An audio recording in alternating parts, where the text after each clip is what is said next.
Almost 70% मर्द अपने बुढ़ापे तक गंजे हो जाते हैं and 70% is a big number. अगर 10 लोगों के ग्रुप की बात करोगे तो 7 लोगों का चमन नजर आने लग पड़ेगा। तो आखिर इसे रोकें कैसे? कैसे रोका भी जा सकता है? अगर अभी हम टीन में है तो इसे प्रिवेंट कैसे करें? टीन में अगर होने लग पड़ा है तो करें क्या? But before that you need to understand कि बाल झड़ते क्यों हैं। अगर ये समझ लोगे तो तुम बाकी चीजों के सोल्यूशन खुद ही ढूंढ सकते हो। अगर तुम एक लड़के हो ना तो जैसे जैसे तुम बड़े होते जाओगे तो तुम्हारी बॉडी एक हार्मोन क्रिएट करती है जिसको हम टेस्टोस्टेरोन बोलते हैं, जो कि एक बहुत अच्छी चीज है मर्द के लिए। ये चीज हमें बड़ा बनाती है, ताकतवर बनाती है, हमारी हड्डियां स्ट्रॉन्ग करती है, हमारा मसल मास बढ़ाती है, हमारी वॉइस को डीप करती है, हमारे फेस को मैस्कुलिन बनाती है एंड अ लॉट मोर। ये बहुत अच्छी चीज है। पर इसी टेस्टोस्टेरोन का थोड़ा सा अमाउंट जो है ना वो किसी वजह से एक और चीज में कन्वर्ट हो जाता है जिसको हम बोलते हैं DHT, dihydrotestosterone.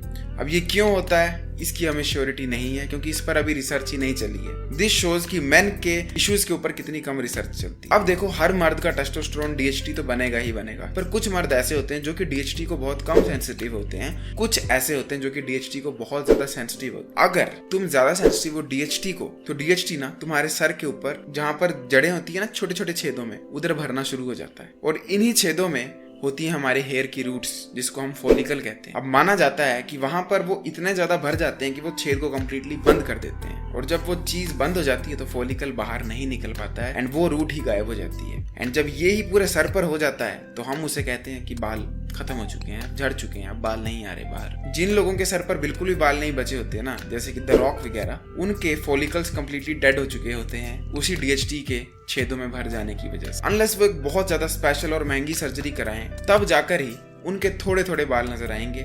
But even then focus डालो इस वर्ड पर, थोड़े थोड़े, क्योंकि DHT से होने वाला गंज, जिसको हम मेल पैटर्न बॉल्डनेस भी कहते हैं क्योंकि ये सिर्फ मर्दों को होती है, उसका कोई भी इलाज नहीं है एक्सेप्ट हेयर ट्रांसप्लांट जिसमें आप किसी और का हेयर डालते हो। पर अगर आप चाहो कि आपकी रूट्स ब्लॉक हो चुकी हैं DHT से तो आप कोई सर्जरी से वो छेद दोबारा खुलवा दोगे, it does not work as good as you expect it to be. वो नाम मात्र ही काम करता है एंड जो बाल आते भी हैं वो नाम मात्र पतले से गंदे से आते हैं। अब डू यू नो, अगर तुम टीनेजर हो ना और तुम्हें दाढ़ी बहुत जल्दी फुल आ चुकी है, there is a high chance कि तुम्हारे सर से बाल भी जल्दी चले जाएंगे। पता है क्यों? क्योंकि ज्यादा दाढ़ी आती है in most of the cases ज्यादा टेस्टोस्टेरोन होने की वजह से। जब ज्यादा टेस्टोस्टेरोन होता है तो ज्यादा DHT भी बनता है एंड वही DHT तुम्हें 22-24 साल की उम्र में सर पे जाकर ब्लॉकेज कर सकता है जिससे तुम हो जाओगे गंजे। तो अब तुम कहोगे कि यार जो DHT से बाल झड़ते हैं वो दाढ़ी के क्यों नहीं झड़ते, सर के क्यों झड़ते? वेल बिकॉज तुम्हें पता है यहाँ वाले बाल और यहाँ वाले बाल डिफरेंट होते हैं, इसलिए जो मेल पैटर्न बॉल्डनेस होती है ना वो ऐसे जाती है ऐसे, और वो यहाँ के बालों को कभी नहीं छूती। बहुत रेयर केसेस में होता है कि यहाँ पर भी गंज पड़ जाए, यहाँ के बाल हमेशा रह जाते हैं। अनुपम खेर तुमने देखा होगा, लुक एट हिज हेड, वैसा ही गंज पड़ता सब। तो यहाँ के बाल और दाढ़ी के बाल ऑलमोस्ट सेम वे में वर्क करते हैं, पर जो यहाँ के बाल होते हैं वो कम्प्लीटली डिफरेंट होते हैं। इवन एक बच्चा जब पैदा होता है तो उसके बाल यहाँ पर देखना पहले होते हैं कंपेयर टू यहाँ। तुम अपने बालों को झड़ने से कैसे रोक सकते हो? वेट, इसकी बाद में बात करेंगे। जब मैं 17 साल का हुआ मेरी रैंडमली यहाँ से बाल गायब हो गए, ये वाले एंड ये वाले। जो ये पार्ट है ना हेयर्स का, ये बिल्कुल ही गायब हो चुका था। ये जो अभी थोड़े थोड़े बाल दिख रहे हैं ये बिल्कुल गायब हो गए, जो बेबी हेयर्स कहते हैं। एंड रैंडमली मेरे को नॉर्वुड 1 बनने लग पड़ा। अब तुम बोलोगे नॉर्वुड समझाओगे, पहले चलो नॉर्वुड की बात कर लेते हैं। देखो, देयर आर 7 टाइप्स ऑफ नॉर्वुड। नॉर्वुड का मतलब होता है जो यहाँ पर पैटर्न बन रहा है, एक तरह का डिजाइन बन रहा है गंजेपन का। नॉर्वुड 1 जो है वो बहुत कॉमन होता है, कईयों को तो पैदाइशी ही होता है, कईयों का क्या मोस्ट लोगों को पैदाइशी होता है। वो 18 साल की उम्र तक नॉर्वुड 1 में पहुंच जाते हैं। Then comes Norwood 2, then 3, then 4, then 5, 6, 7 and 7th में आपके ऊपर के पूरे बाल झड़ चुके होते हैं। तो मैं नॉर्वुड 1 पर पहुंच चुका था 17 साल की उम्र में एंड मेरे यहाँ के बाल ये कंप्लीटली वैनिश हो चुके थे एंड आई वाज वरीड कि ये मेरे बालों के साथ हो क्या रहा है। So as a young teenager जो कि 17 साल का है, पोर्न से एडिक्टेड है, दिन रात मैस्टरबेट करता है, +2 की क्लास तक नॉन स्टॉप पूरी मुट्ठी पकड़ के मैस्टरबेट किया है डेली रेगुलरली, मेरे दिमाग में फर्स्ट थॉट आई कि मोस्ट प्रोबेबली मैस्टरबेशन से मेरे बाल जा रहे हैं। तुम्हारे दिमाग में भी आती होगी यही थॉट। एंड मैंने मैस्टरबेशन और हेयर फॉल के ऊपर रिसर्च करना शुरू की। कई सारी इंडियन वीडियोस मिली जो कि कुछ भी क्लेम कर देती हैं, तो मैं उनको तो हटा रहा हूँ, वो तो जादू भी क्लेम कर सकते हैं कि पंख उग जाएंगे। आई फाउंड आउट कि मैस्टरबेशन करने से जब तुम इजैकुलेशन करते हो और तुम्हारा सीमन बाहर जाता है तो सीमन के साथ ही तुम्हारा जाता है जिंक, एंड अगर तुम्हारी बॉडी में जिंक की कमी हो जाए you can lose your hair. So this proved कि मे बी मैं जो दिन में 2, 3, 4 बार मैस्टरबेट कर रहा हूँ उस वजह से मेरी बॉडी में जिंक की कमी हो रही है एंड मेरे बाल झड़ रहे हैं। एंड मैंने जिंक की टैबलेट्स ले ली एंड मैंने जिंक कंज्यूम करना शुरू कर दिया। मैं नेट पे सर्च किया कि जिंक किस चीज में होता है डाइट में, वो मैंने डाइट में इंक्लूड करना शुरू कर, पर मुझे उससे बिल्कुल भी फर्क नहीं नजर आया क्योंकि मेरी बॉडी में जिंक की कमी थी ही नहीं। एंड इसीलिए मैं कहता हूँ हमेशा अपना ब्लड टेस्ट हर साल एक बार करवाया करो ताकि तुम्हें पता लग जाए तुम्हारी बॉडी में क्या चीज की कमी है क्या की नहीं है, और तुम अपना टाइम फालतू की चीजों को सप्लीमेंट करने में वेस्ट ना करो। तो यहीं से नो फैप वाला क्वेश्चन तो होता है खत्म। तो अगर तुम्हें भी ये चीज का डाउट है कि क्या मैस्टरबेट करने से तुम्हारे बाल झड़ते हैं, तो कंप्लीटली नो, क्योंकि लुक अराउंड योरसेल्फ। मैस्टरबेट करने से बाल झड़ते होते तो जितने भी गीगा चैट्स हैं जो कि दिन में 4-4 बार सेक्स कर रहे हैं वो लोग गंजे हो जाते। एंड तुम्हें कोई भी मोंक गंजा नहीं दिखता जो कि पहाड़ों में चला गया मेडिटेशन कर रहा है और पॉर्न छोड़ दो उसके दिमाग में लड़की का ख्याल भी नहीं आता। सो दिस प्रूव्स कि मैस्टरबेशन से तुम्हारे बालों पर लिटिल टू नो इफेक्ट पड़ता है। तो भाई किससे पड़ने वाला है? जहां तक रिसर्च हुई है सिर्फ एक चीज से फर्क पड़ने वाला है, वो है तुम्हारा DHT। तो जहां से वीडियो शुरू हुई थी हम वहीं पर घूम के आ चुके हैं। अगर तुम्हारी बॉडी में DHT बढ़ रहा है और तुम्हारे सर के फॉलिकल्स या हेयर रूट्स जो हैं वो बंद हो रही है, उनका छेद बंद हो रहा है DHT की वजह से, there is no escaping it. तुम उससे नहीं बच सकते हो। कोई भी नेचुरल टोटका लगाकर, नो फैप पे जाकर मेडिटेशन कर सबने मिलल सुनकर तुम कुछ भी नहीं कर सकते हो। कोई तुम डाइट में ऐसी चीज भी नहीं खा सकते हो जिससे कोई न्यूट्रिएंट पूरा हो जाए और बाल झड़ना बंद हो जाए, क्योंकि तुम्हारा केस न्यूट्रिएंट्स की कमी वाला नहीं, तुम्हारा केस है मेल पैटर्न बॉल्डनेस जो कि DHT की वजह से हुआ। मेरा भी वही केस। पर मैंने ठीक कैसे किया? तो लुक, जब मेरे यहाँ के बाल उड़ गए ना, फर्स्ट थिंग पैनिक किया, देन नो फैप पे गया, देन जिंक इंक्लूड किया, नथिंग हैपेंड। जब हाथ फेरता था यहाँ के बाल उड़ रहे थे एंड डे बाय डे मैं देख रहा था ये हिस्सा पूरा गायब होता जा रहा है। आई एम श्योर मेरे यहाँ तक बाल पहुंच चुके थे। But I started doing was, मैंने सबसे पहले ये सोचा कि ऐसी कौन सी चीज है जो मेरी जड़ें खोल सकती है।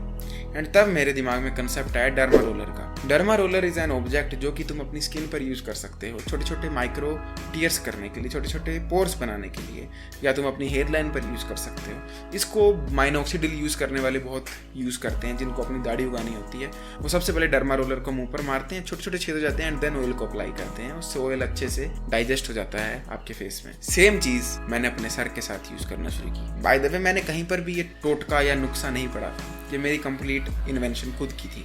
एंड मैंने एक डर्मा रोलर अमेजोन से मंगा लिया एंड डर्मा रोलर को मैंने डेली यहाँ पर रब करना शुरू किया और यहाँ पर रब करना शुरू किया, दैट इज इट। एंड उस पर मैं वाइट पार्ट एग का लगाया करता था। क्यों लगाता था पता नहीं, मैंने बस सुना था कि एग लगाओ तो बाल हेल्दी हो जाए। एंड मैंने वो 6 महीने किया एंड ट्रस्ट मी मेरे हेयर ग्रोथ दोबारा शुरू हो गई यहाँ की।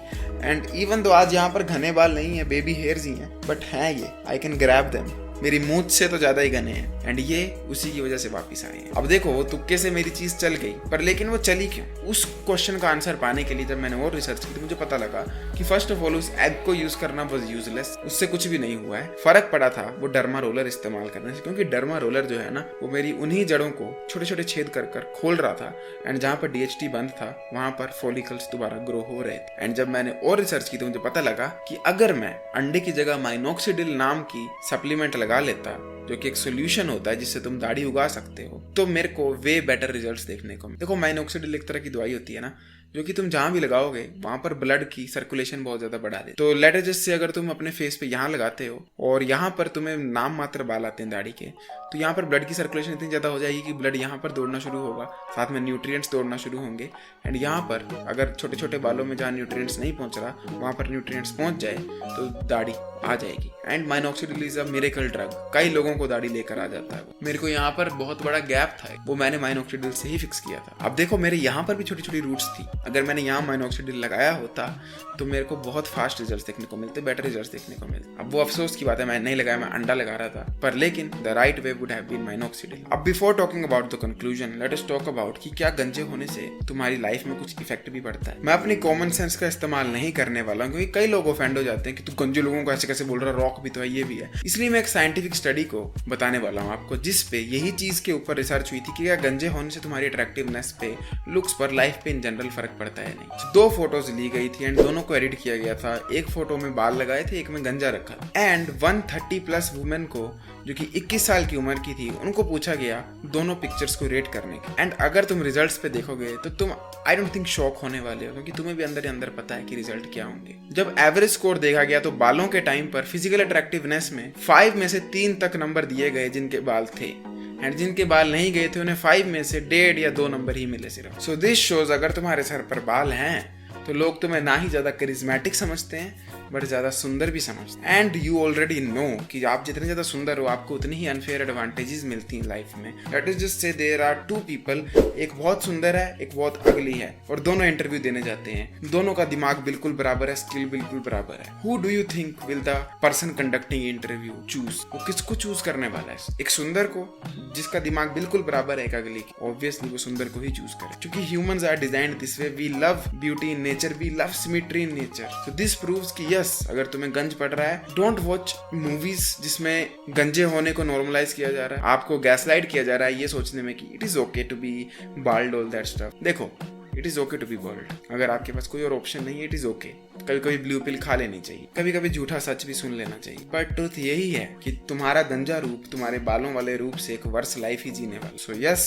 तुम्हारे बालों से तुम्हारे जीवन पर फर्क आएगा ही आएगा। करें क्या भाई, उसको ठीक कैसे करें? अगर 15 साल का हूँ तो फ्यूचर में कैसे बच के रहूं, और अगर गंज पड़ रहा है तो गंज पड़ने से कैसे रुकूं, और गंज पड़ चुका है तो क्या करूं? सबसे पहले लास्ट पार्ट की बात करते हैं कि गंज पड़ चुका है, नॉर्वुड 7 आ चुका है, तब क्या करें? तब सिर्फ 2 ऑप्शन बचते हैं आपके पास। Option 1 is hair transplant, and trust me, hair transplant Norwood 7 पर अच्छे से वर्क नहीं करने वाला है, नाम मात्र वर्क करेगा, क्योंकि नॉर्वुड 7 रणबीर कपूर, कपिल शर्मा, इन दोनों को आ चुका है। एंड अगर तुम ध्यान से इनके बालों पर देखोगे, यू विल नोटिस कि ये बाल नहीं, ये विग है ना? शॉक लग रहा है ना सुनकर? Wig what?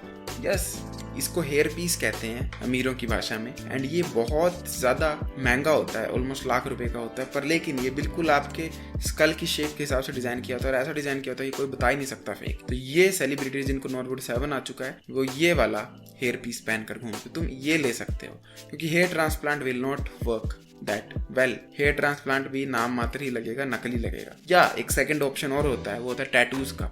उसमें तुम छोटे छोटे निशान बना सकते हो हेयर्स के, जो कि टैटू से बनेंगे ऑब्वियसली, पर वो एक लुक देंगे कि तुम गंजे खुद हुए हो, जैसे कि शिखर धवन है। अगर तुम्हें वो वाली लुक चाहिए जिसमें लगे कि तुमने 0 नंबर फिरवाया है पर बाल हैं, या जैसे कि मेरी ये फोटो है, तुम्हें ऐसी लुक चाहिए, तो उसके लिए तुम वो टैटू वाला ऑप्शन देख सकते हो। इसके सिवा तुम्हारे पास और कोई ऑप्शन नहीं है। तुम्हारा समय गया, तुम्हारे बाल खत्म, इट इज ओवर। अब late us talk about the part कि तुम्हारी नॉर्वुड 3 है, 4 है या 2 है, इनमें क्या करें? अगर गंज पड़ने वाला है और दिखने लग पड़ा, अब क्या करें? अब तुम फिनास्ट्राइड नाम का DHT ब्लॉकर नाम की दवाई होती है, खुद मत लेना, मर भी सकते हो, कुछ भी हो सकता है। डॉक्टर के पास जाओ एंड वो आपको खुद सजेस्ट करेंगे आपको कितना लेना, आपका ब्लड वर्क करके। अगर तुम ये चीज लेते हो तो ट्रस्ट में तुम्हारे बाल वापस आ जाएंगे। पर there are some side effects जो कि इवन डॉक्टर की निगरानी में भी आने वाले। उनमें से कुछ हो सकते हैं मूड स्विंग, तुम्हें इरेक्टाइल डिसफंक्शन हो जाना, तुम्हारी हवस ही बिल्कुल खत्म हो जाना, मतलब लड़की को देखकर कोई फीलिंग ही नहीं आना, सेक्सुअली बिल्कुल डल फील करना, ऑल दैट स्टफ। ये होगा ही होगा इवन अगर डॉक्टर हो।